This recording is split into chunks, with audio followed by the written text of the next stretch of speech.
everybody! So today I'm back again in the foreign lands of London, and today it's going to be another Top 5 Wednesday. So really enjoyed last week, had some really good responses, and really excited to get on with it again this week. Again, this week's topic is actually quite a difficult one. It's friendship groups you'd want to be a part of from literature. So I've got quite a few specific examples of why this is difficult for me, which I'll talk about when we get into the books. But the other thing to note is that I am away from home at the minute, so I haven't got my bookshelves with me, so I can't wave copies in your face whenever I'm talking about a book. So number 5 on my list of friendship groups I'd want to be a part of is actually quite an obscure one. It's a group from a book called You by Austin Grossman. Now I have to say I detested this book. I rant and raved about how pretentious it was for so long after reading it. But I did quite like the group of characters in it, and more importantly, I liked what the group of characters were doing. They were essentially all video game developers, which would be like incredible. If I'd done a computing degree, not a history degree, that is what I would be doing. But they were a really interesting mixture how they worked together. They were all a bit geeky, but they all thought they weren't, and it was quite an interesting group of people, and actually they all got on really well, and it's reminded me a lot of my friendship group, and so I could see myself fitting in with them quite well. I just hated the book in general, so that puts a bit of a downer on them for me. In a very, very similar theme, my number 4 book is Ready Player One by Ernest Cline. So I talk about this book a lot as well because it's the perfect mixture of geeky video games and books for me, so you cannot go wrong with it. It's a really interesting book, and actually the friendship group in it isn't a physical friendship group. It's an online friendship group, and I think it's a really clever way of approaching kind of the digitization of friendship groups nowadays. So I know a lot of people are quite good friends with people in different countries and different continents they've never met, and this is a great example of that because actually the protagonist forms really, really strong relationships with people he's never met, he's only spoken to, he's never potentially even spoken to, he doesn't even know the genders of some of them, and it's a really interesting group. And I think the way the group interplays with each other and the unique dynamics of an online-only group is the kind of thing I'd quite enjoy to be part of, mainly just to kind of see how it worked and explore it. And obviously, the context, it's geeky, it's video games. That's another reason why I really wouldn't mind being in that group at all. Number 3 is a book I read a lot more recently. It's More Than This by Patrick Ness.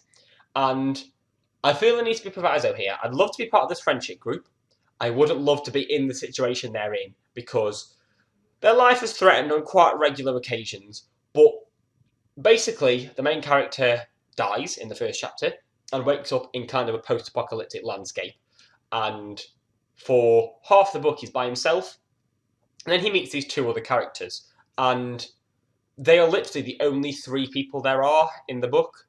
And it's fascinating because it really demonstrates how their relationship develops and the kind of communication and the complex relationships they develop, and it's fascinating. It's really, really interesting. They're a really good group, and by the end you can really feel the connections between them all. So mainly just for the intensity of the connection they've got, I think it'd be a great group to be part of, and they're a really funny, varied cast of characters as well, so I think that's another good aspect and another reason I'd want to be part of that group. Number 2 is much the same as number 3 in that I would love to be part of this group as long as I didn't have to face the mortal danger they're constantly in, and it's The Fellowship from The Lord of the Rings. Now, I have to say, I've never managed to get through these books because I find them painstaking to read, but I think the characters and the grouping of them is fascinating. It's a really good mix of people. I'd love to have a drink with Gimli. I think Legolas is a fascinating character. I think Aragorn's fascinating. I think it's a really interesting group of people, even if I do want to smack Frodo in the face for most of it. And I'd quite like to be part of that group and just kind of hang out with them a little bit because it's a fascinating group of people and they work really well together. That's one of the real joys of what Tolkien does. But again, I wouldn't want to be fighting Uruk-hais. I wouldn't want to risk dying as some of the Fellowship do, and that puts a bit of a downer on it for me again.